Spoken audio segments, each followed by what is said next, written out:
கர்த்தருடைய பரிசுத்த நாமம் மகிமைப்படுவதாக. உங்கள் யாவரையும் ஆண்டவராகிய இயேசு கிறிஸ்துவனுடைய விலையேற பெற்ற நாமத்தில் அன்போடு கூட நான் இந்த செய்தி வேலைக்காய் வரவேற்கிறேன்.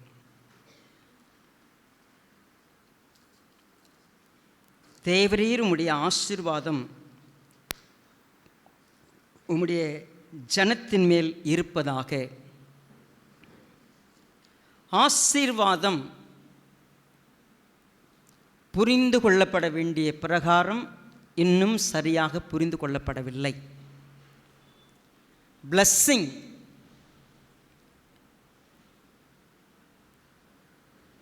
இதை எதிர்பார்க்காதவர்கள் இந்த பூமியில் இல்லைங்கிறது நம்ம எல்லாருக்குமே தெரிந்த ஒன்று.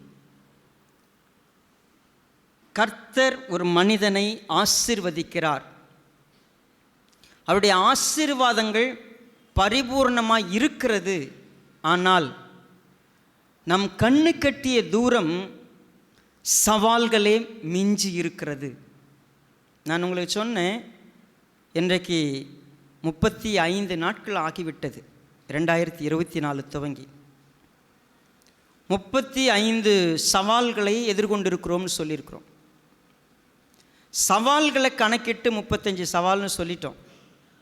ஒரு நாளைக்கு ஒரு பெரிய பிரச்சனை. ஆனால் 35 கோடி ஆசீர்வாதங்களை நம்ம பெற்றிருக்கிறோம்னு நினச்சி பார்ப்போமா? எங்கே இருந்துச்சு அந்த ஆசீர்வாதம்? அவைகள்லாம் நமக்கு ஆசீர்வாதமாக இருக்கிறதா? அதை நாம் பார்த்துருக்கிறோமா? மிகப்பெரிய ஒரு கேள்விக்குறி இருக்கிறது. சரி, இப்போ நான் என்னுடைய பர்சனல் எக்ஸ்பீரியன்ஸை ஷேர் பண்ணலாமா அப்படின்னா, என்னுடைய வயதிற்கு நான் இவ்வளவு காலம் கடந்து வந்த பாதையை திரும்பி பார்க்கும் பொழுது என் உள்ளத்திலே விஞ்சி நிற்பது எது? இன்றைக்கு காலையில் கூட மனதில் தோணுச்சு ஒரு காரியம். அடிக்கடி அநேக சவால்களை, அநேக பிரச்சனைகளை எதிர்கொள்ளும் பொழுது மனித பலவீனத்தில் இப்படிப்பட்ட ஒரு சிந்தை வரும்.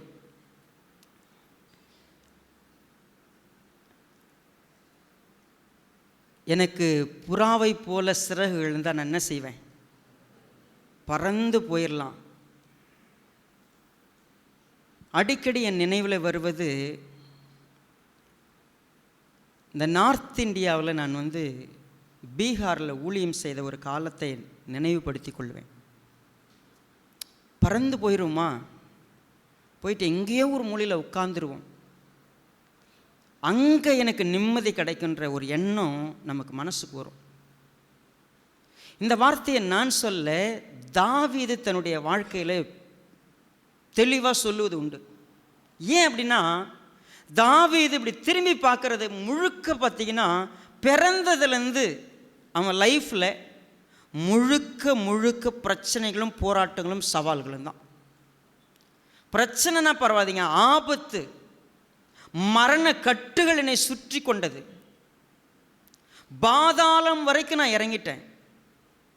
என்னுடைய லைஃப்பில் எத்தனை நொடி பொழுது, எத்தனை நிமிஷங்கள், எத்தனை நாட்கள் நான் கணக்கிட்டு சொல்ல முடியும் என்னுடைய உயிர் போயிடும் அப்படின்னு சொல்லிட்டு.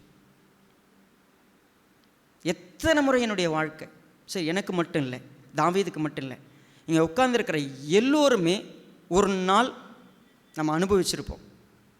முடிஞ்சிருச்சு, செத்து போயிடும், இதுக்கு மேலே நமக்கு ஜீவன் இருக்காதுன்னு நினைக்கிற அளவுக்கு ஒரு கட்டத்தை நம்ம சந்திச்சிருப்போம். சந்திக்காத ஆட்கள் ரொம்ப குறைவு. மரணத்தை கிட்ட வச்சு பார்க்காதவங்க ரொம்ப குறைவு. கொரோனா நேரத்தில் மூச்சு முட்டை தொடர்ச்சியாக 10 நிமிடம் இரும்பி கொண்டே இருக்கிறோம். இரும்புறதை பார்த்தீங்கன்னா, அந்த இருமல் இருக்கக்கூடிய நிலை ஒட்டுமொத்த ஹாஸ்பிட்டலும் பார்க்குறாங்க. என் கூட வந்த எல்லாருமே தள்ளி நிற்கிறாங்க. மதில் சுவத்துக்கு அந்த பக்கமாக தூரமாக நிற்கிறாங்க. ஒரு 10 பேர் நின்று வேடிக்கை பார்க்குறாங்க. அவங்களாம் என்ன பண்ண முடியும்? யாரும் என்கிட்ட என்ன பண்ண முடியாது, ஐயோ இரும்புறாருன்னு தண்ணி கொண்டாந்து கொடுக்க முடியாது, அவர் இருமல் இருக்குதே அதுக்கு என்ன எதனா பண்ணலாம், ஒன்றும் செய்ய முடியாது. என்ன கிட்ட வந்து அவங்களுக்கு தொத்திக்கும், யாரும் கிட்ட வர முடியாது. கொடுமையை அனுபவித்து கொஞ்ச நேரத்தில் என்ன நடக்குமோ தெரியாது. மூச்சு அங்கே உள்ளே சேர்க்கவும் மாட்டேங்கிறாங்க, உங்களுக்கு இடம் இல்லை. எல்லாரும் வேடிக்கை பார்க்குறாங்க. செல்வராஜா நிற்கிறாரு, மதன் எல்லாரும் வேடிக்கை தான் பார்க்க முடியும், ஒன்றும் பண்ண முடியாது. மரணம் சுற்றி நம்மை நெருக்கி இருக்கிறது. இதில் எங்கெங்க ஆசீர்வாதத்தை பற்றி பேசுறது? இந்த இப்போ ஸ்டெஃபியை பற்றி ஷேர் பண்ணாங்க, அவங்க வாழ்க்கையை பற்றி ஷேர் பண்ணாங்க. இங்கே யாரை விட்டிங்களான்னு நீங்கள் வந்து ஷேர் பண்ணும்போது you will have a story to tell. நீங்கள் மரணத்தை ஒரு நாள் பார்த்துருப்பீங்க, கிட்ட வந்திருக்கும், கர்த்தர் காப்பாற்றியிருப்பார். சரி, என் வாழ்க்கையில் என்னை பேச விட்டிங்கன்னா பிரச்சனை, போராட்டம், துன்பம், துக்கம், பாடு, மரணம், உபத்திரம், வியாதி எல்லாவற்றையும் பேசிக்கிட்டே இருக்கிறேன்ல. என் வாழ்க்கையில் ஆசீர்வாதத்தை பேச முடியுமா? சும்மா பேசுறதில்லை. நான் சொல்கிறேன் பாருங்க, கர்த்தர் என்னை ஆசீர்வச்சிருக்கிறாரு, எனக்கு ஜீவன் கொடுத்துருக்கிறாரு, என்னை இப்படி நடத்தியிருக்கிறாரு, அப்படி பேசுகிற ஒன்றை நான் இன்னைக்கு பேச போல. தாவீது என்கிற ஒரு மனிதன் தன் வாழ்க்கையில் கடந்து வந்த பாதை, அவன் ராஜாவாகும் பொழுது வயது 30. ராஜாவாகிறதுக்கு முன்பதாக ஒரு 15 வருடம் குறைஞ்சபட்சம் அவன் சந்தித்த உபத்திரவங்கள் அதிகம். ராஜாவாகி 40 வருஷம் இருந்தான். அவனுடைய வாழ்க்கையில் சந்தித்த பிரச்சனைகள் அதிகம். 70 வருஷம் வாழ்க்கை, ஜஸ்ட் 70 years old. கடைசி கட்டம் கூட அவனுக்கு வியாதியின் மேல் வியாதி, படுத்த படுக்கையாய் கிடக்கிறான். கடைசி கட்டங்க, ஒரு ராஜா படுக்கையை விட்டு எந்திரிக்க முடியல. மரணம் ஈஸியாக வரல தாவீதுக்கு. எலும்புகள் எல்லாம் உருகி போகிற அளவுக்கு வலி, வேதனை. நீங்கள் தாவீதோட லைஃப்பை கொஞ்சம் ஸ்டடி பண்ணி பார்த்தீங்கன்னா ஒரு இடத்துல கூட இன்பத்தை பற்றி பேசுவதற்கு வாய்ப்பு இல்லாமல் இருந்தது என்று சொல்லுகிறோம். ஆனால் இன்றைக்கு தாவீது தன் வாழ்க்கையில் அனுபவித்த ஆசீர்வாதங்களை நமக்கு சாட்சியாய் சொல்லுகிறதை இன்றைக்கு வாசிக்க போகிறோம். நல்லா கவனிங்க. இதுவரைக்கும் நம்ம பார்த்தது எல்லாமே ஒரு வேலை. சங்கீதம் 18 நீங்கள் கையில் எடுத்தீங்கன்னா, எக்ஸாம்பிளுக்கு பாருங்கள், சங்கீதம் 18 4வது வசனத்தில் பாருங்கள். மரணக்கட்டுகள் என்னை சுற்றி கொண்டது, துர்ச்சன பிரவாகம் என்னை பயப்படுத்தினது, பாதாள கட்டுகள் என்னை சூழ்ந்து கொண்டது, மரண கண்ணிகள் என் மேல் விழுந்தது, எனக்கு உண்டான நெருக்கம். சொல்ல போனால் அவனுடைய ஒவ்வொரு நாளும் இதுதான் அவனுடைய ஸ்டேட்டஸ். சங்கீதம் 20 ஒரு வார்த்தையை நம்ம வாசிக்க முடியும். 1வது வசனம், ஆபத்து நாளிலே கர்த்தர் உமது ஜபத்தை கேட்பாராக. குறிப்பிட்டு சொல்ல போனால் வாழ்க்கை முழுவதும் ஆபத்து, ஆபத்து, ஆபத்து. ஆனால் அப்படிப்பட்ட ஒரு மனிதன் தன் வாழ்க்கையில் ஆசீர்வாதங்களை அடுக்கி சொல்லுகிறதை சாட்சியாய் கேட்கப் போகிறோம். என்னோடு கூட சங்கீதம் 21 நீங்கள் கையில் எடுத்துக்கலாம். இன்றைக்கு மனப்பாட வசனத்தை கவனித்து பார்த்தீங்கன்னா 3வது வசனம் தான் இன்றைக்கு மனப்பாட வசனம். உத்தம ஆசீர்வாதங்களோடு நீர் அவருக்கு எதிர்கொண்டு வந்து அவர் சிரசில் பொற்கிரீடம் தரிப்பிக்கிறீர். சரி, இந்த சங்கீதம் ராகத்தலைவனுக்கு ஒப்புவிக்கப்பட்ட தாவீதின் சங்கீதம். முதல் வார்த்தை, கர்த்தாவே உம்முடைய வல்லமையில் ராஜா மகிழ்ச்சியாயிருக்கிறார், உம்முடைய ரட்சிப்பிலே எவ்வளவாய் கலிகூறுகிறார். தாவீது என்கிற இந்த ராஜா தன்னுடைய வாழ்க்கையில் ராஜாவான பிற்பாடு இந்த சீரீஸ் நம்ம படிக்க ஆரம்பிக்கும்போது சங்கீதம் 3 நம்ம படித்தோம், ஞாபகம் இருக்குது உங்களுக்கு. சங்கீதம் 3 படிக்கிறப்போ தாவீது அப்சலோமுக்கு தப்பி ஓடி போகையில் பாடின சங்கீதம். கர்த்தாவே, என் சத்துருக்கள் எவ்வளவாய் பெருகி இருக்கிறார்கள், அதான் படித்தோம். என்னை சுற்றிலும் 10,000 பேர் இருக்கிறாங்க. ராஜாவான பிறகு கூட அவனுக்கு நிம்மதி கிடையாது. ஆனால் இப்போ இந்த சங்கீதத்தில் என்ன சொல்றாரு? ராஜா மகிழ்ச்சியாயிருக்கிறார், ராஜா களி கூர்ந்து கொண்டிருக்கிறார். இந்த ராஜான்னு சொல்றது இந்த சங்கீதம் தன்னை பற்றியே ஒரு 3வது நபர் சொல்லுவதை போல எழுதின ஒரு சங்கீதம். சரி, இந்த சங்கீதத்தில் இது யாரை பற்றி எழுதியிருக்கிறதுன்னு சொன்னால், நேரடியாக தாவீதை தன்னுடைய சொந்த வாழ்க்கையிலிருந்து எழுதியது. 2வது, இந்த சங்கீதம் ஆண்டவராகிய இயேசு கிறிஸ்துக்கு முழுவதுமாய் பொருந்தக்கூடிய ஒரு சங்கீதம். 3வது, உங்களுக்கும் எனக்கும் பொருந்தக்கூடிய ஒரு சங்கீதம். ஏற்கனவே அப்படி ஒரு சங்கீதம் படித்தோம், யாருக்காவது ஞாபகம் இருக்கா?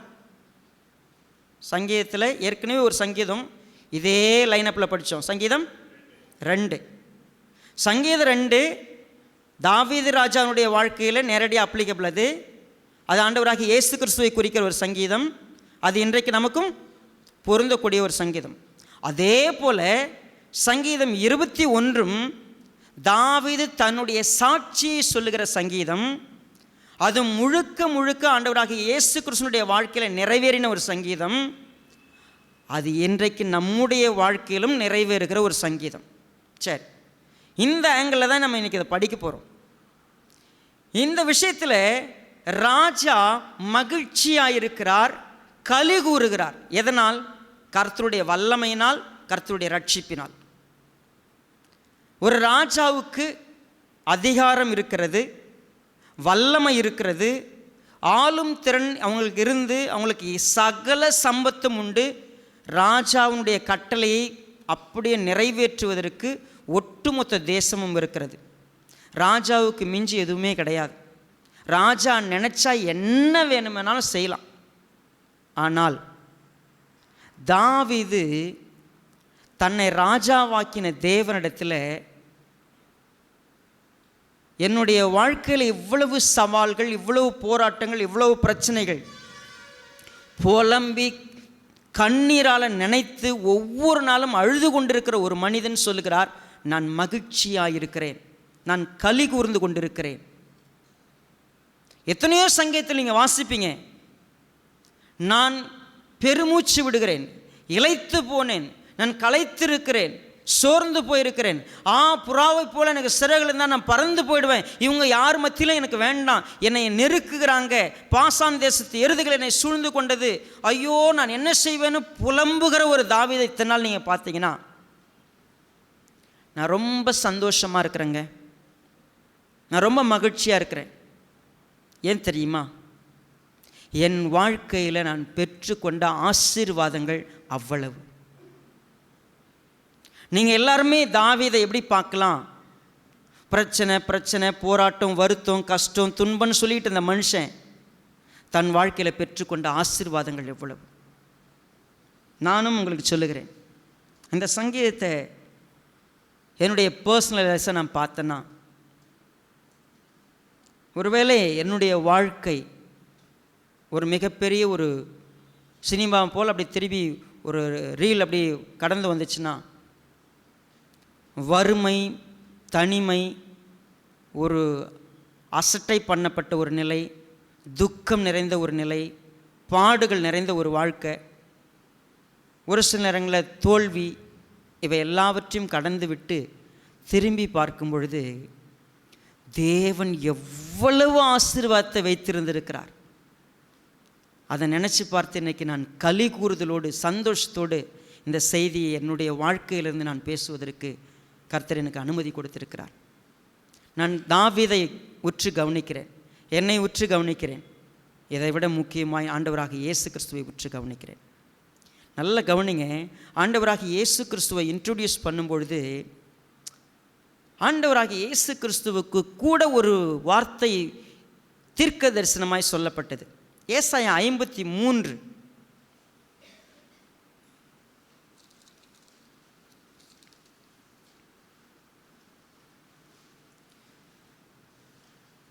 2வது வசனத்தை பாருங்களேன். இளம் கிளையைப் போலவும் வறண்ட நிலத்திலிருந்து துளிர்க்கிற வேரைப் போலவும் அவனுக்கு முன்பாக எழும்புகிறார். அவருக்கு அழகும் இல்லை, சௌந்தரியமும் இல்லை.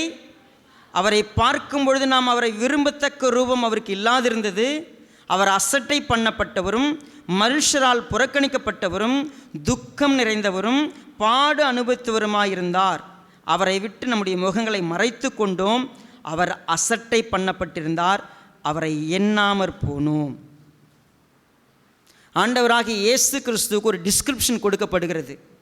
அவர் எப்படிப்பட்டவராக இருந்தார்? அசட்டை பண்ணப்பட்டவராக இருந்தார், துக்கம் நிறைந்தவராக இருந்தார்.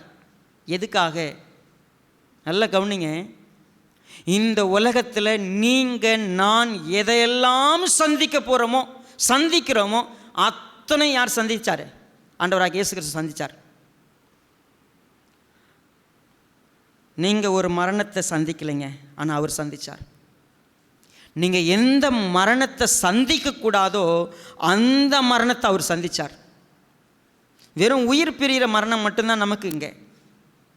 ஆனால் தேவனை விட்டு நிரந்தரமாய் பிரிகிற ஒரு மரணம் இருக்கிறது. அந்த மரணத்தை கூட அவர் சந்திச்சிட்டார்.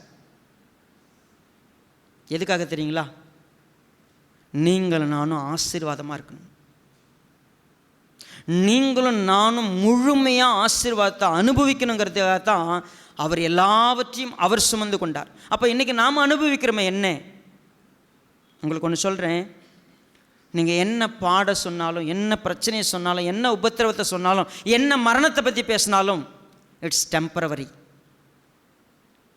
அது கொஞ்ச நேரம்தான், கொஞ்ச நாள் தான், எதுவுமே நிரந்தரம் இல்லை. ஆனால் உங்களுக்கு தெரியுமா, உங்களுக்கு கொடுக்கப்படக்கூடிய ஆசீர்வாதங்கள் அத்தனையும் நிரந்தரமானது. அது என்னது? அது இந்த சங்கீதக்காரன் அந்த ஆசீர்வாதங்களை கண்கொண்டு பார்த்தாரா? அவரால் பார்க்க முடிஞ்சு. என்னது அது? 2வது வசனத்தில் நம்ம லிஸ்ட் பண்ண போகிறோம். 1, அவருடைய மன விருப்பத்தின்படி நீர் அவருக்கு தந்தருளி அவருடைய உதடுகளின் விண்ணப்பத்தை தள்ளாதிருக்கிறீர்.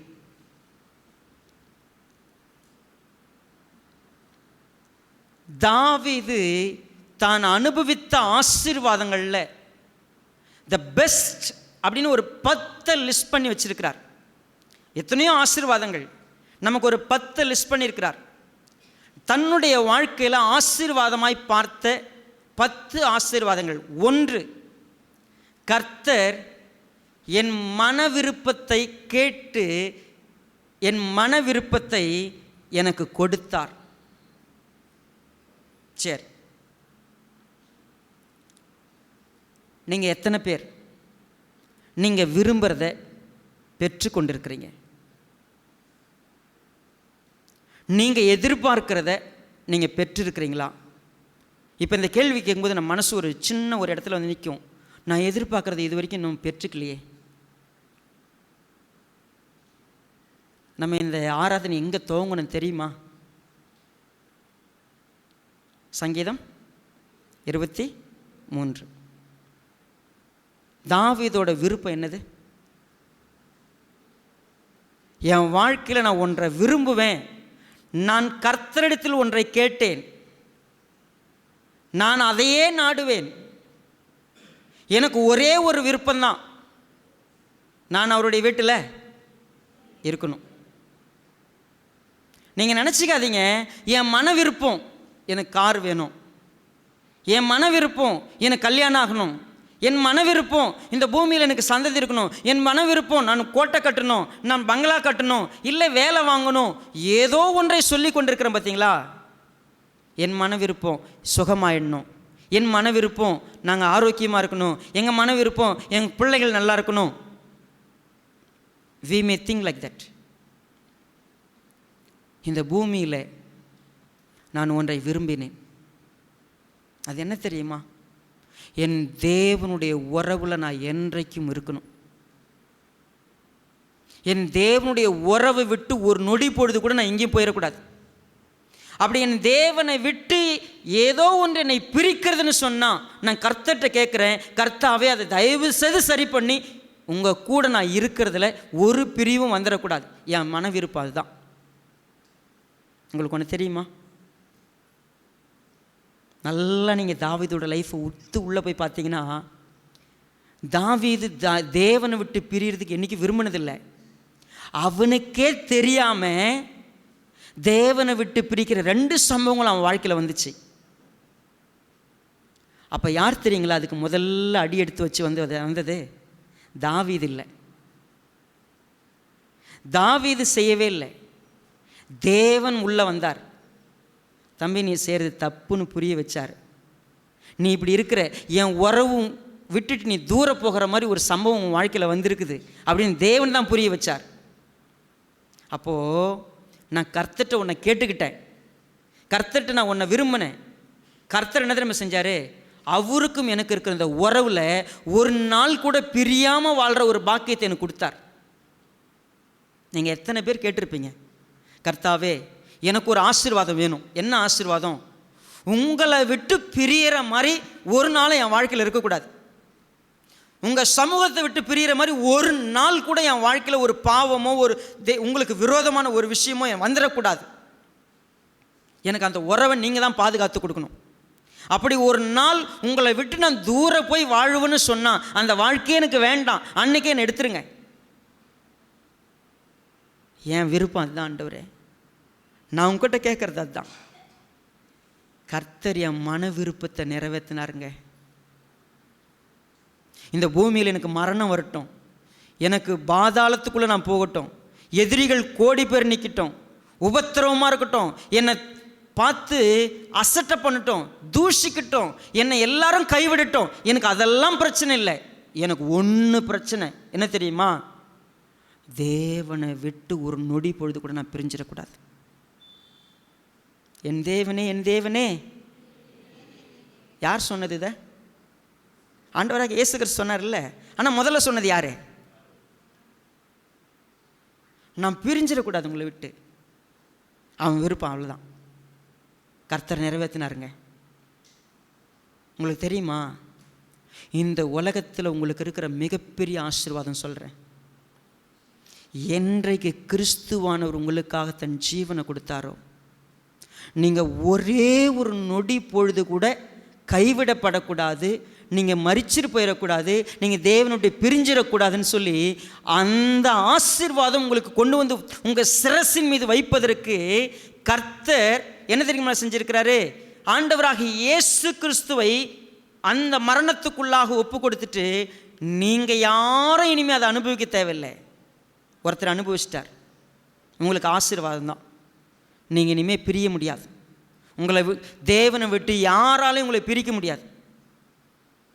உங்களுக்கு ஒன்று தெரியுமா? என்றைக்காவது ஆண்டவரே இனிமே எனக்கு நரகம் இல்லை, இனிமே உங்களை விட்டு பிரிகிற ஒரு அந்த ஒரு துர்பாக்கி எனக்கு கிடையாது, நான் ஆசீர்வதிக்கப்பட்டவன். எவ்வளவு பேர் அதில் சந்தோஷமாக இருக்க போகிறீங்க?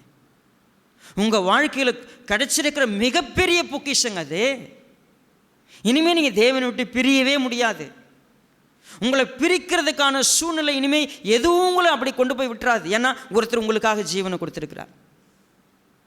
அப்போது அந்த காலத்தில் தாவீது ஜெபம் பண்ணார், என்னுடைய மன விருப்பம் ஆண்டவரே உங்களை விட்டு ஒரு நாளும் பிரியக்கூடாது. ரெண்டாவது ஒரு ஆசீர்வாதத்தை அவர் சொல்கிறார். என்ன சொல்கிறாரு? உதடுகளின் விண்ணப்பத்தை தள்ளாதிருக்கிறீர். நான் எதை கேட்டனோ ஏன்னா ஆண்டவர் தள்ளாமல் எனக்கு பதில் கொடுத்தார். சம்டைம் நம்முடைய ஜெபங்களுக்கு பதில் இல்லை. நம்ம இப்போ தான் ஃபேமிலி கேம்பில் ஜெபத்தை பற்றி படித்தோம். நம்ம ஜெபத்துக்கு பதில் இல்லைன்னு சொன்னால் நம்ம ஜெபிக்கிற முறை தப்பாக இருக்கும், ஜெபிக்கிற நோக்கம் தப்பாக இருக்கும், நம்ம அவருடைய சித்தத்துக்கு ஏற்ற மாதிரி ஜெபித்திருக்க மாட்டோம். இன்னும் சொல்ல போனால் நம்முடைய பாவங்களே அந்த ஜெபத்துக்கு தடையாக இருக்கும், நம்முடைய அறியாமை தடையாக இருக்கும். நம்ம இன்னும் முழுமையாக ஜெபிக்கிறதுல என்னன்னு தெரியாமல் ஜெபம் பண்ணிகிட்டு இருக்கிறோம். அவ்வளோதான். நீங்கள் கேட்கிறது சரியாக இருந்தால், நீங்கள் எதையாகிலும் அவருடைய சித்தப்படி கேட்டால் அதை நாம் பெற்றுக்கொள்ளுகிறோம் என்கிறது நிச்சயம். அதில் மாற்று கருத்தே கிடையாது. உங்களுக்கு தெரியுமா, உங்கள் விண்ணப்பத்தை அவர் தள்ளுவதே இல்லை. நீங்கள் கர்த்தருடைய மகிமைக்காக தேவனுடைய சித்தத்திற்காக நீங்கள் கேட்கும் பொழுது தேவன் பரிபூர்ணமாக இதை செய்கிறார். இந்த உலகத்தில் நீங்கள் சொல்கிறத கேட்குற ஒருத்தர் இருக்கிறார். நீங்கள் சொன்ன கேட்பார். உங்களுக்கு ஒன்று தெரியுமா? நீங்கள் சொன்னால் நீங்களே கேட்க மாட்டீங்க. உங்கள் பேச்ச, ஆமாம், உங்கள் மனசில் நினைக்கிறது உங்கள் உடம்பு ஒத்துக்காது. உங்களுக்கு நீங்களே எதிரிகளாக இருப்பீங்க. உங்கள் பேச்சு நீங்கள் கூட கேட்க மாட்டீங்க. ஆனால் தேவன் அப்படி கிடையாது. உங்கள் பேச்சை கேட்பார். நீங்கள் சரியாக கேட்டிங்கன்னா, நீங்கள் அவருடைய விருப்பத்துக்கு கேட்டிங்கன்னா, அவருடைய சித்தத்துக்கு கேட்டிங்கன்னா, உங்கள் பேச்சு அவர் தள்ளவே மாட்டார். இதை விட ரெண்டாவது ஆசீர்வாதம் இந்த உலகத்தில் வேறு எதுவும் இல்லை. நீங்கள் பேசும்போது உங்கள் விண்ணப்பத்துக்கு செவி சாய்த்து உங்கள் மன விருப்பத்தை நிறைவேற்றி உங்கள் வாயினுடைய வார்த்தைகளுக்கு செயலாற்றுகிற ஒருத்தர். அப்போது என்னுடைய விண்ணப்பத்திற்கு பதில் கொடுக்கிற ஒரு தேவன். இது இரண்டாவது ஆசீர்வாதம். மூன்றாவது ஆசீர்வாதம், உத்தம ஆசீர்வாதங்களோடு நீர் அவருக்கு எதிர்கொண்டு வந்து. அது என்ன உத்தம ஆசீர்வாதங்கள்? இங்கிலீஷில் குட்னஸ்ன்னு போட்டிருக்கு. அப்படின்னா நன்மையான எல்லா ஆசீர்வாதத்தோடு எதிர்கொண்டு வருகிறார். நீங்கள் உங்கள் லைஃப்பில் உங்களை எதிர்நோக்கி வருகிற, நீங்கள் போகிற பாதை, கடந்து போகிற பாதையில் உபத்திரவமும் துன்பமும் வேதனையும் கண்ணீரும் கவலையும் உங்களை தொடர்ந்து வந்துக்கிட்டே இருக்கும்போது உங்களுக்கு எதிராக ஒருத்தர் வரப்போகிறாரு. அவர் வருகிறவர் எதோடு வருகிறார் அப்படின்னா, உத்தம ஆசீர்வாதங்கள், குட்னஸ், நன்மையை மட்டுமே எடுத்துகிட்டு வரார். அது என்ன? ஒரே ஒரு வார்த்தையில் சொல்லிட முடியாது. ஒரே ஒரு விஷயம் கிடையாது. அது உத்தம ஆசீர்வாதத்தோடு எதிர்கொண்டு வருகிறார். அதில் எல்லா குட்னஸும் எல்லாம் இருக்கிறது. ஒருவேளை நீங்கள் பர்த்டே கிஃப்ட் யாருக்காவது நீங்கள் ஒரு வேலை சொல்கிறீங்க அப்படின்னு சொன்னால், அவங்களுக்கு ஆரோக்கியம், அவங்களுக்கு பெலன், அவங்களுக்கு அறிவு, அவங்களுக்கு ஞானம், எல்லாம் ஒரு கம்ப்ளீட் பேக்கேஜ் சொல்கிறேன்ல. ஆண்டவர் நம்ம கொண்டு வருகிற ஆசீர்வாதங்கள் உத்தம ஆசீர்வாதங்கள். அதில் ஒரே ஒரு குறையும் அல்ல, அதில் ஒரு தீமையும் இல்லை. தேவன் கொண்டு வருகிற ஆசீர்வாதங்கள். நான் என்னை எதிர்கொண்டு வந்து கொண்டிருக்கிறார் அவர். நான் இந்த பூமியில் பாடுகளோடும் உபத்திரவத்தோடும் துன்பத்தோடும் கடந்து நடந்து வந்துக்கிட்டே இருக்கிறேன். என் தேவன் எதிரில் வந்துக்கிட்டு இருக்கிறார். உத்தம ஆசீர்வாதத்தோடு எதிர்கொண்டு வருகிறார். வந்தவர் என்ன தெரியுமா செய்கிறாரு? என்னை பொற்கிரீடம் தரிப்பித்து எல்லா இடத்துலையும் என்னை மகிமைப்படுத்துகிறவராயிருக்கிறார். தாவீது 16 வயசு இருக்கலாம் கோலியாத்தை எதிர்கொள்ளும் பொழுது. 30 வயசில் ராஜாவானா. 30 வயசில் ராஜாவாகிற வரைக்கும் அவன் சந்திக்காத பிரச்சனையே இல்லை. ஆனால் கர்த்தர் அவனுக்கு எதிர்கொண்டு வந்து உத்தமமாய் ஒரு ஆசீர்வாதத்தை கொடுத்தாருன்னு சொன்னான். அவன் தலையில் பொற்கிரீடத்தை கொடுத்தார். இந்த பொற்கிரீடம்ங்கிறது எங்கே ஒப்பிட்டு பார்க்கலாம்? வெளிப்படுத்தின விசேஷத்தில் 19வது அதிகாரம் பாருங்களேன்.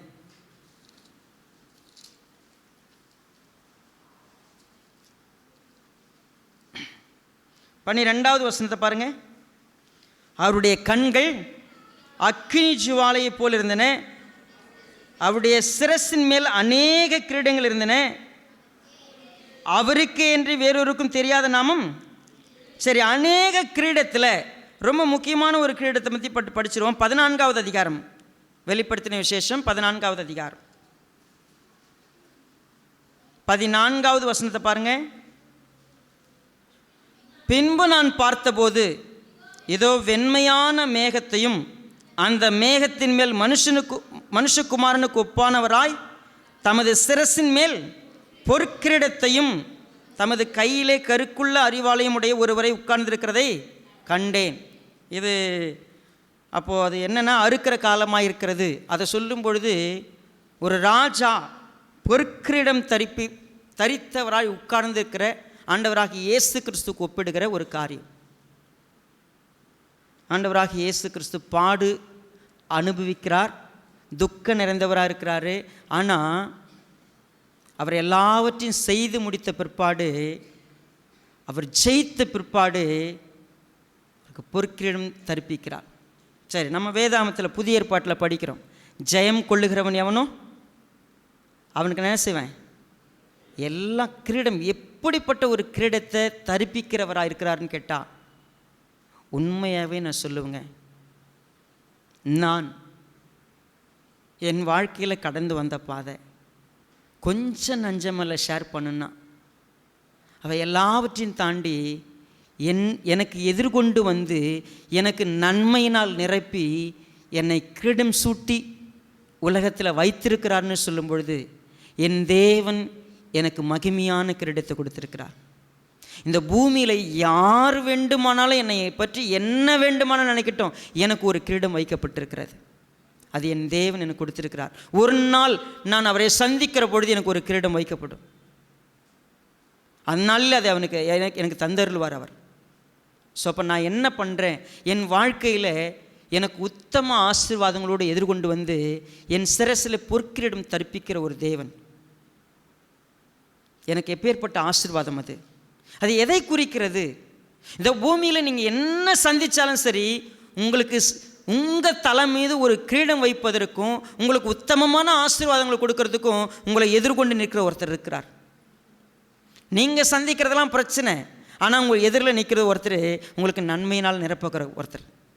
அடுத்தது ரொம்ப முக்கியமாக 4வது வசனம், அவர் உம்மிடத்தில் ஆயுஷை கேட்டார், நீர் அவருக்கு என்றென்றைக்கும் உள்ள தீர்க்க ஆயுசு அளித்தீர்.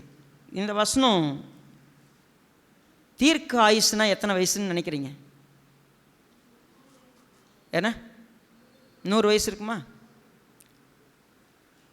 தீர்க்க ஆயுசு என்பது 120 வருஷம். சரிங்களா? 120 வருஷத்தை தீர்க்க ஆயுசுன்னு சொல்லுவாங்க. தாவீது வாழ்ந்தது எத்தனை வருஷம்? 70 வயசு. 70 வயசு தீர்க்க ஆயுசான்னு கேட்டால், நீங்கள் 30 வயசானாலும் சரி, 30 வயசு வாழ்ந்து நீங்கள் சாதிக்க வேண்டியதை சாதிச்சிருந்தீங்கன்னா நீங்கள் தீர்க்க ஆயுசு வாழ்ந்துட்டீங்க. தீர்க்க ஆயுசுனா என்ன? நீங்கள் இந்த பூமியில் பிறந்ததுக்கான நோக்கம் நிறைவேறி இருக்குதுன்னு சொன்னால் தீர்க்க ஆயுசு உங்களுக்கு. ஒபாமாங்கிற பேர் கேள்விப்பட்டிருக்கிறீங்களா? எல்லாருக்குமே தெரியும் மேக்சிமம். அவர் ரிட்டையர்ட் ஆகும்போது வயசு 55. சரி, இப்போ ஒருத்தர் அமெரிக்க அதிபராக இருக்கிறார். அவர் பேர் என்ன? Joe Biden. பில் லேடன் இல்லை, சரியா? Joe Biden, right. ஜோ பைடனுக்கு இப்போது அமெரிக்க ஜனாதிபதி ஆகும்போது வயசு என்ன தெரியுங்களா? ஆல்மோஸ்ட் 80 கிட்டத்தட்ட. யோசித்து பாருங்களேன், 2 முறை அமெரிக்க அதிபராய் வாழ்ந்து 55 வயசில் முடிஞ்சு அவங்களுடைய கேரியர் முடிஞ்சிச்சு. நீங்கள் எத்தனை வயசு வாழ்ந்தீங்கிறதுலாம் விஷயம் இல்லை. 90 வயசு வாழ்கிறது ஆசீர்வாதம், 100 வயசு வாழ்றது இல்லைங்க. எத்தனை பேர், அலெக்சாண்டர் த கிரேட் எத்தனை வயசில் மரித்தார்? இளம் வயசு, சும்மா 30-32 வயசு, அவ்வளோதான். He reached. உங்களுக்கு தெரியுமா, தீர்க்க ஆயுசுங்கிறது உங்கள் வாழ்க்கையில் தேவனுடைய திட்டம் நிறைவேறி முடிகிறது. நீங்கள் எத்தனை வயசு வாழ்கிறதுங்கிறது இல்லை, நீங்கள் எத்தனை வயசு வாழ்ந்தாலும் கர்த்தர் எனக்கு தீர்க்க ஆயுசை கொடுத்தார் என்றால் என் வாழ்க்கையில் என் வருஷங்களை அவர் நன்மையினால் முடிசூட்டி அவருடைய வேலையெல்லாம் நிறைவேற்றி முடித்திருக்கிறார். என்னை கொண்டு என்ன செய்யணுமோ செஞ்சிருக்கிறார். உங்கள் வாழ்க்கையில் நடந்துருச்சா? இருக்குது. என்ன பிரச்சனை தெரியுமா? அவர் நிறைவேற்ற நினைக்கிறதுக்கும் நாம் நிறைவேற்ற நினைக்கிறதுக்குமே சண்டை நடந்துக்கிட்டு இருக்குது.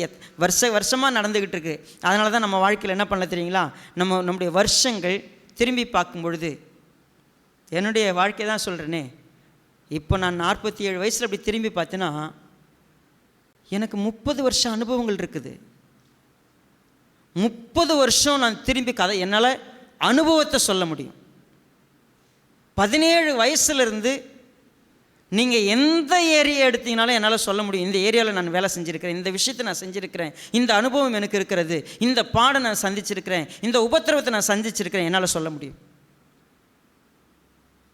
30 வருஷ வாழ்க்கையை பாடுகளை சந்திச்சேன்னா, நான் கர்த்தருடைய உண்மையாகவே 47 வயசில் ஒரு 70 வயசுக்குரிய அனுபவங்களையும் வாழ்க்கையும் அதனுடைய பிரயோஜனமான செயலாக்கத்தையும் நான் பார்த்துருக்கிறேன். என்ன செயலாக்கம் அது?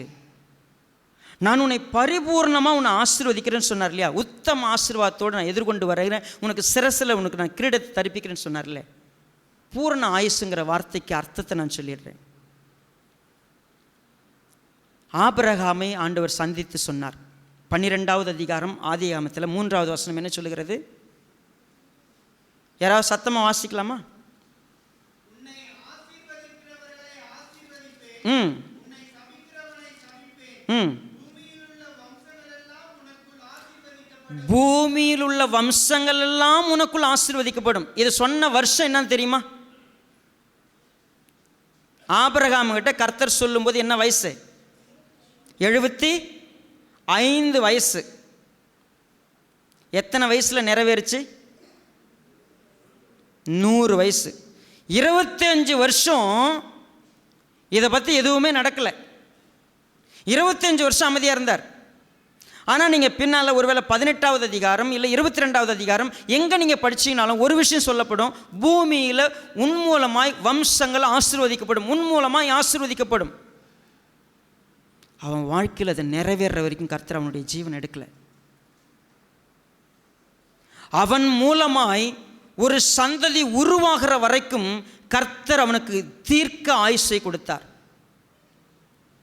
நான் உங்களுக்கு சொல்கிறேன், எழுதி வச்சுக்கங்க.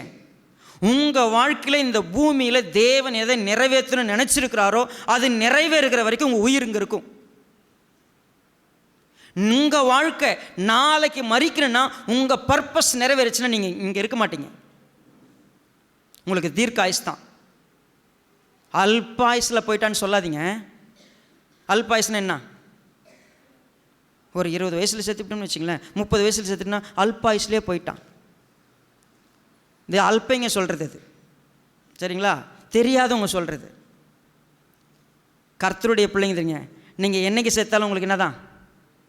இப்போ சொல்லுங்க, உங்களுக்கு நீங்கள் என்னைக்கு செத்தாலும் உங்களுக்கு தீர்க்க ஆயுஸ் தான். 100 வயசு வாழ்கிறீங்கன்னா கொஞ்சம் லைட்டாக ஒரு விஷயம் சொல்லிடுறேன். நிறைவேற்ற வேண்டியதை சீக்கிரமாக நிறைவேற்றாமல் உட்காந்துருக்கீங்கன்னு அர்த்தம். சரியா? உங்கள் மூலமாக நடைபெறது என்ன பண்ணுது? தாமதம் ஆகிட்டு இருக்குதுன்னு அர்த்தம். ஏன் 75 வயசில் சொல்லிட்டு 100 வயசில் நடந்துச்சு? அவன் விசுவாசத்தில் தகப்பனாய் மாறுகிற வரைக்கும் கர்த்தர் என்ன பண்ணார்? அவனை எகிப்துக்கும் இங்கேயும் அங்கேயும் அலைய விட்டுக்கிட்டே இருந்தார். அவன் என்னைக்கு கற்றுக்கிட்டானோ அவன் மூலமாக நிறைவேறுகிற விஷயங்கள் எதை உருவாக்கி நிறுத்தணுமோ நிறுத்துகிற வரைக்கும் வச்சுருந்தார். அப்போ தாவீது சொல்கிறான், 70 வயசில் ஐ எம் கம்ப்ளீட். தாவீது மாதிரி இருக்கு, ஆபிரகாம் மாதிரி இருக்கணும்னு இல்லை. தாவீதுக்கு 70 வயசு, ஓகே, ஃபினிஷ்ட். என் வாழ்க்கையில் என்ன கர்த்தர் என்னை கொண்டு செய்யணும்னு நினச்சார்னா பூமியில் உள்ள வம்சங்கள் எல்லாம் ஆசீர்வதிக்கப்படணும். ரைட், என்னால் இந்த உலகத்தில் எவ்வளவு தூரம் ரீச் பண்ணணும் கர்த்தர், ஐ எம் ரெடி. யாரோ கேட்டுட்டு இருந்தாங்க, சகோதரர்லாம் யாரோ பேசுனாங்க என்கிட்ட, பாஸ்டர் என்ன இனிமேல் நேரம் உங்களுக்கு டைம் கிடைக்காது போல் இருக்கேன். ஆமாம், கிடைக்காது. 47 வயசு ஆயிடுச்சு, இன்னும் இருக்கிறது எவ்வளோ வருஷம்? நான் என்ன பண்ணலாம்? வெள்ளிக்கிழமை ஒரு ஒரு ஒரு ஒரு ஞாயிற்றுக்கிழமை மட்டும்தான் இங்கே விசுவாசம் சர்ச்சில் இருக்கிற மாதிரி இருக்கும் பொழுது, இன்னும் கொஞ்ச நாள் போனால் மீதி நாளும் அப்படியே சுற்றி சுற்றி சுற்றி தான் வந்துட்டு இருக்கணும். ஏன் இருக்கிற வரைக்கும் நான் ரீச் ஆகிருக்கணும். எனக்கு தீர்க்காயுஸ்னா என்ன? இன்னும் ஒரு வருஷம் எனக்கு கூட்டி கொடுக்கப்படுமா? அந்த ஒரு வருஷத்தில் நான் என்ன செய்வேன்? எனக்கு எவ்வளோ பெரிய ஆசீர்வாதம் தெரியுமா? எனக்கு ஒரு வருஷம் கூட்டி கொடுக்கப்படுகிறது. நான் எவ்வளோ பெரிய ஆசீர்வாதம். உங்கள் வயசை நீங்கள் கணக்கு பண்ணுங்கள். கர்த்தர் உங்களுக்கு வருஷங்களை கொடுத்துருக்கிறார். எவ்வளோ பெரிய ஆசீர்வாதம் தெரியுங்களா? நீங்கள் அதை எப்படி பயன்படுத்தியிருக்கிறீங்க? 5வது ஆசீர்வாதத்துக்கு வந்துட்டோம். 6வது ஆசீர்வாதத்துக்கு போவோம். உமது ரட்சிப்பினால் அவர் மகிமை பெரியதாயிருக்கிறது. தேவன் கொடுத்திருக்கிற விடுதலையினால, ரட்சிப்பினால அவருடைய மகிமை ரொம்ப பெருசாக இருக்கு. 7வது, மேன்மையும் மகத்துவத்தையும் அவருக்கு அருளினீர். என்ன மேன்மை, என்ன மகத்துவம்? இது ரெண்டுத்தையும் கொஞ்சம் கவனித்து பார்த்தீங்கன்னா தாவீதோட வாழ்க்கையில் தேவன் கொடுத்த ரட்சிப்பினாலே அவருக்கு மகிமை, அவருக்கு மேன்மை, அவருக்கு மகத்துவம். தாவீதை போல அப்படிங்கிறது தான் இந்த வேதாகமத்தில் பழைய ஏற்பாட்டில் இருக்கிற அளவுகோல். தெரியுமா உங்களுக்கு? பின்னால் வந்த யாராக இருந்தாலும் சரி, அவன் இருதயம் தன் தகப்பனாகிய தாவீதை போல இல்லாமல். அப்படின்னா என்ன அர்த்தம்? இந்த பூமியில் ஒரு மனுஷனை அளவீடு எடுக்கணும்னு சொன்னான், அதுக்கு ஒப்பீடு ஒருத்தன் தான். அவன் தாவீது மாதிரி இல்லை, அவன் தாவீது மாதிரி இருக்கிறான். இதுதான் அளவீடு. அப்போது இந்த பூமியில் ஒரு மனுஷனுக்கு மேன்மையும் மகத்துவத்தையும் கொடுத்தாருன்னா என்ன தெரியுமா? தாவீது, நீ உத்தமமாக என்னை பின்பற்றின, நீ உண்மையாக செயல்பட்ட, நான் சொன்னதை செஞ்ச, அதனால் உன் சிங்காசனம், இந்த சிங்காசனத்துக்கு நான் ஒரு மேன்மையை கொடுக்குறேன். இயேசு கிறிஸ்துன்னு ஒருத்தர் வரப்போகிறார்ல, என்னுடைய குமாரன் அனுப்ப போகிறேன்ல, அவருக்கு என்ன பேர் தெரியுமா? அவர் தாவீதின் குமாரன். இந்த சிங்காசனத்துக்கு தாவீதின் சிங்காசனம் பேர். அவர் எங்கே உட்காருவார் தெரியுமா? தாவீதின் சிங்காசனத்தில் உட்காருவார். வா, என்ன மேன்மை, என்ன மகத்துவம், என்ன மகிமை! அது அனுபவிச்சதெல்லாம் பாடுங்க, அனுபவிச்சதெல்லாம் உபத்திரம், அனுபவிச்சதெல்லாம் மரணம் எல்லாம். ஆனால் அவனுக்கு கொடுத்துருக்கிற மகிமையும் மேன்மையும் மகத்துவத்தையும் பாருங்களேன். இயேசு கிறிஸ்து வரும்பொழுது நான் தாவீதின் குமாரன் அழைக்கப்படுவார். அவர் திரும்ப வந்து உட்காரும் பொழுது, ராஜாவாக உட்காரும்போது உன்னுடைய சிங்காசனத்தில் தான் உட்காருவார். யோசித்து பாருங்களேன். இப்போ நான் உங்களுக்கு சொல்கிறேன், இதை நம்முடைய வாழ்க்கையில் எப்படி பார்க்க முடியும்? இயேசு கிறிஸ்து இந்த பூமியில் உங்களுக்குள்ளே இருந்து செயல்படுவதற்கு, நீங்கள் அந்த சிங்காசனத்தில் உட்கார்றதுக்கு பாக்கியம் பெற்றவங்க. ஜெயம் கொள்ளுகிறவன் எவனோ அவன் என்னோடு கூட சிங்காசனத்தில் அமரும்படி செய்வேன். நீங்களும் அந்த தாவீதின் சிங்காசனம், உங்களுக்கு அந்த மகிமையும் மேன்மை மகத்துவம் எல்லாம் உண்டு. சாதாரண இல்லை. ரைட். இப்போ நம்ம எத்தனை பார்த்துட்டோம்? 7 பார்த்துட்டோம். 8வது, அவரை நித்திய ஆசீர்வாதங்கள் உள்ளவராக்குகிறீர். நித்திய ஆசீர்வாதத்தை தேவன் வைத்திருக்கிறார். அது என்ன நித்திய ஆசீர்வாதம்? ஏதோ டெம்பரவரி ஆசீர்வாதம் இல்லை, நிலையான ஆசீர்வாதம், எட்டர்னல் ஆசீர்வாதம், நிலையான ஆசீர்வாதம். அது 8வது. 9, அவரை உம்முடைய சமூகத்தின் மகிழ்ச்சியினால் பூரிப்பாக்குகிறீர். 9வது பார்த்தீங்கன்னா, அவருடைய சமூகத்தின் மகிழ்ச்சியினால் பூரிப்பாக்குகிறார். 10வது, உன்னதமானவருடைய தயவினால் அசைக்கப்படாதிருப்பார். தாவீதோட வாழ்க்கையில் என்றைக்கும் அசைக்கப்படலை, மகிழ்ச்சியினால் பூரிப்பாக்கி இருக்கிறாரு. நித்திய ஆசீர்வாதத்தை கொடுத்திருக்கிறாரு, மேன்மையும் மகத்துவத்தையும் கொடுத்திருக்கிறாரு. ரட்சிப்பினால் மகிமை பெருசாக இருக்கிறது. அவருக்கு என்றென்றைக்கும் தீர்க்க ஆயுசை கொடுத்திருக்கிறாரு. அவருடைய சிரசில் பொற்கிரீடம் தரிப்பிக்கிறாரு. உத்தம ஆசீர்வாதங்களோடு அவருக்கு எதிர்கொண்டு வருகிறாரு. அவருடைய விண்ணப்பத்தை தள்ளாமல் இருக்கிறாரு. அவருடைய மன விருப்பத்தின்படி அவருக்கு தந்தரில் இருக்கிறார். 10 ஆசீர்வாதங்கள். இப்போ சொல்லுங்கள், நான் என்றைக்கும் சந்தோஷமாக இருக்கிறேன்.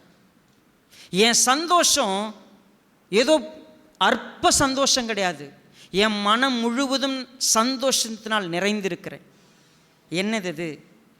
தினமும் நான் ஏதோ ஒரு உபத்திரவத்தை சந்திக்கிறேன், ஒரு பிரச்சனையை சந்திக்கிறேன், ஒரு போராட்டத்தை சந்திக்கிறேன். என்னை ஒருத்தவங்க அசட்டை பண்ணுறாங்க, எனக்கு விரோதமாக நான் எழும்பி இருக்கிறாங்க, எனக்கு விரோதமாக திட்டம் போடுறாங்க, என்னை கேவலப்படுத்த பார்க்குறாங்க. என் வாழ்க்கையில் நான் இழந்திருக்கிறேன். என்னுடைய வாழ்க்கையில் இன்றைக்கி வியாதி வந்துருச்சு, குணப்படுத்த முடியல, போராட்டம், பிரச்சனை, மரணம், இப்படி எல்லாம் நம்ம சொல்கிறோம்ல. நீங்கள் கொஞ்சம் உட்காந்து கர்த்தர் உங்களுக்கு எப்பேற்பட்ட ஆசீர்வாதங்களை வச்சிருக்கிறாருன்னு கணக்கு பார்த்தீங்கன்னா, உங்களுக்கு எதிர்கொண்டு ஒருத்தர் நன்மையினால் உங்களை நிரப்புறதுக்கு ஒருத்தர் இருக்கிறார். நித்திய ஆசீர்வாதத்தை கொடுத்துருக்கிறார். அவருடைய சமூகத்தினால் பேரின்பத்தை வச்சிருக்கிறார். நீங்கள் அசைக்கப்படாமல் இருக்கிறதுக்கான எல்லாம் இருக்கிறது. ஏன் ஆசீர்வாதம்? கர்த்தாவே, உம்முடைய ஆசீர்வாதம் உம்முடைய ஜனத்தின் மேலே இருக்கட்டுன்னு அந்த மனுஷன் சொன்ன மாதிரி இன்றைக்கி உலகத்தில் இருக்கக்கூடிய அவ்வளவு பேருக்கும் இந்த ஆசீர்வாதம் இருக்கிறது. நீங்கள் அப்படியே இதை ஆண்டவராகி இயேசு கிறிஸ்துவை கொஞ்சம் கற்பனை பண்ணி பாருங்களேன். பிதாவே, நான் வேண்டிக் கொள்ளுகிறேன், என் விண்ணப்பத்துக்கு கொஞ்சம் செவி சாயுங்க. என்ன விண்ணப்பம் அது? இவங்க எல்லாம் நம்ம கூட வந்திருக்கணும். என் விருப்பம் தான். ஆண்டவர் என்ன பண்ணார்? அவருடைய விண்ணப்பத்தை தள்ளவே இல்லை. உத்தம ஆசீர்வாதத்தோடு எதிர்கொண்டு வந்து அவருடைய சிரசில் பொற்கிரீடம் வச்சிருக்கிறார். அவருடைய மகத்துவம், மேன்மையும், அவருடைய மகிமையும் எவ்வளோ பெருசு. அதனால தான் ஆண்டவராக இயேசு கிறிஸ்துவை ஒப்பு கொடுத்த பிற்பாடு அவருக்கு கிடைச்ச மேன்மை தெரியுமா? முழங்கால் யாவும் அவருக்கு முன்னாடி என்ன பண்ணணும்? முடங்கணும். நாவுகள் எல்லாம் அறிக்கையிடணும். இவருடைய நாமத்துக்கு ஒப்பான நாமம் இந்த உலகத்தில் வேற எதுவுமே கிடையாது. அவ்வளோ மகத்துவத்தையும் மேன்மையும் மகிமையும் அவர் கொடுத்தார். நித்திய ஆசீர்வாதத்தை கொடுத்தார். அவர் மூலமாக ஆண்டவராக சொல்லி, என்னுடைய சந்தோஷத்தை நான் உங்களுக்கு தரேன், உங்கள் சந்தோஷம் பூரிப்பாக இருக்கட்டும், அது இன்னும் பெருகட்டும், நீங்கள் தைரியத்தோடு இருங்க. என்ன எல்லாரும் சந்தோஷம் அடைய தான் நான் இருந்திருக்கிறேன். ஆண்டவராக இயேசு கிறிஸ்து வாழ்ந்த வருஷங்கள் எத்தனை? 30. தீர்க்க ஆயுசா என்ன அவருக்கு? அவருக்கு தீர்க்க ஆயுசுங்க. அவர் வந்த நோக்கத்தை நிறைவேற்றினார். உங்கள் லைஃப்பில் அப்படியே ஆண்டவராக இயேசு கிறிஸ்துவை பாருங்கள், தாவீதை பாருங்கள். உங்கள் லைஃப்பில் ஒரு நாள் கூட சொல்லாதீங்க, என்னை துக்கத்தினால் நிரப்பியிருக்கிறீர், நான் சாம்பலில் உட்கார்ந்துருக்கிறேன், தூளை போல் நான் இருக்கிறேன், தினமும் எனக்கு பிரச்சனை ஆண்டவர்னு சொல்லாதீங்க. எத்தனை ஆசீர்வாதத்துக்குன்னு கணக்கு பண்ணி பாருங்கள். சந்தோஷமாக இருங்க. உங்கள் உள்ளம் பூரிப்பாக இருக்கட்டும். கர்த்தரை போல உங்களுக்கு நன்மையினால் நிரப்பக்கூடிய இந்த உலகத்தில் வேறு எதுவுமே இல்லை. அதனால் சந்தோஷப்பட்டிருக்கணும். எனக்கு எவ்வளவு ஆசீர்வாதங்கள் இருக்குது. இந்த இடத்துல இன்றைக்கு நீங்கள் அனுபவிக்கிற இந்த சந்தோஷம் என்றைக்கும் இருக்க போகிறது. தைரியமாக இருங்க. என்ன உங்களை கர்த்தர் ஆசீர்வதிக்கிறவராக இருக்கிறார். அவருடைய வல்லமையும் அவருடைய ரட்சிப்பும் இவ்வளவு ஆசீர்வாதங்கள் நம்ம கொண்டு வந்திருக்கிறது. தயவு செய்து ஒரு நாள் நம்ம சோர்ந்து போகக்கூடாது. நமக்கு எவ்வளவு ஆசீர்வாதங்களை வச்சிருக்கிறார். உங்களுக்கு இதை கொடுத்தாலும் சரி, கொடுக்கலனாலும் சரி, அவர் ஆசீர்வதிக்கிற தேவன். மறந்துடாதீங்க. கண்களை மூடி ஜெபம் பண்ணலாமா?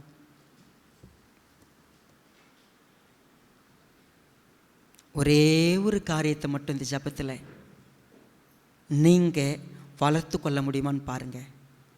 இவ்வளவு ஆசீர்வாதத்தையும் அவன் அனுபவித்ததற்கு அடிப்படையான ஒரே ஒரு வார்த்தையை ஜெப நிலையில் நான் உங்களுக்கு சொல்ல விரும்புகிறேன். அது நீங்கள் வாசித்த இந்த சங்கீத பகுதியில் இருக்கக்கூடிய ஒரே ஒரு வார்த்தை. ராஜா கர்த்தர் மேல் நம்பிக்கையாயிருக்கிறார். உண்மையாகவே உங்களை ஆசீர்வதிக்கிற தேவன் மேலே நீங்கள் எவ்வளவு நம்பிக்கையை இது வரைக்கும் வளர்த்துருக்கிறீங்க.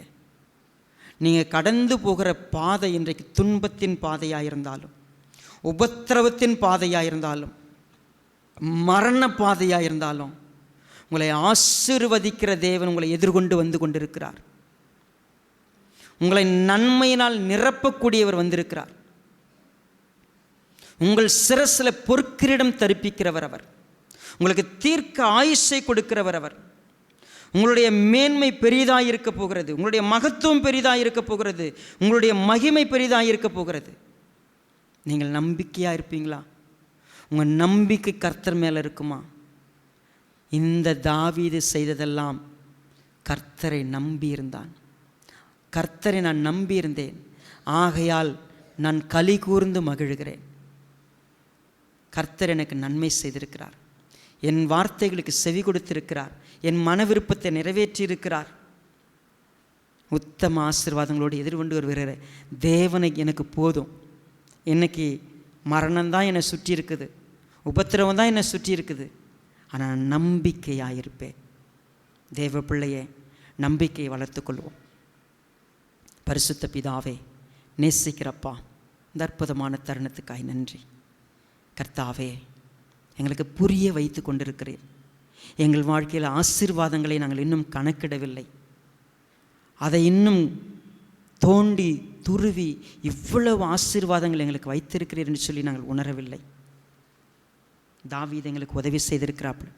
எங்கள் ஆண்டவராகிய இயேசு கிறிஸ்துவனுடைய உதாரணம் எங்களுக்கு மிக முக்கியமானது. ஆண்டவரே, நாங்கள் களி கூர்ந்திருக்க, மகிழ்ந்து களி கூற, ஆனந்த சத்தமிட உதவி செய்யுங்கப்பா. இந்த பூமியில் என்ன வந்தாலும் நான் கர்த்தரை நம்பி இருப்பேன். யார் கைவிட்டாலும் நான் அவர் பின் செல்வேன். என்னை ஆசீர்வதிக்கிறவர் அவர். எனக்குரியதை நிச்சயம் அவர் எனக்கு நிறைவேற்றுவார். எனக்கு குறித்ததை அவர் நிறைவேற்றுகிற தேவன் என்பதை நான் முழுமையாய் நம்பியிருக்க உதவி செய்க. இன்றைக்கு இருக்கிற சவால்களிலே சோர்ந்து போகாமல், போராட்டங்களிலே சோர்ந்து போகாமல், வியாதியின் படுக்கையிலே ஒருவேளை இன்றைக்கு கடந்து போகிற பாதையில் இருக்கக்கூடிய துன்பம் எங்களை அழுத்தி விடாமல், உன் மீது நம்பிக்கையாயிருந்து ஆசீர்வாதங்களினாலே கலிகூற கர்த்தர் உதவி செய்யும்படியாக அர்ப்பணிக்கிறோம். உம்முடைய மகிமையை நடத்தட்டும். மீட்பெரும் அருமை இரட்சகருமாயிருக்கிற எங்கள் கர்த்தராகிய இயேசு கிறிஸ்துவின் நாமத்தில் தாழ்மையோடு வேண்டிக் கொள்கிறோம் நல்ல பிதாவே. ஆமென்.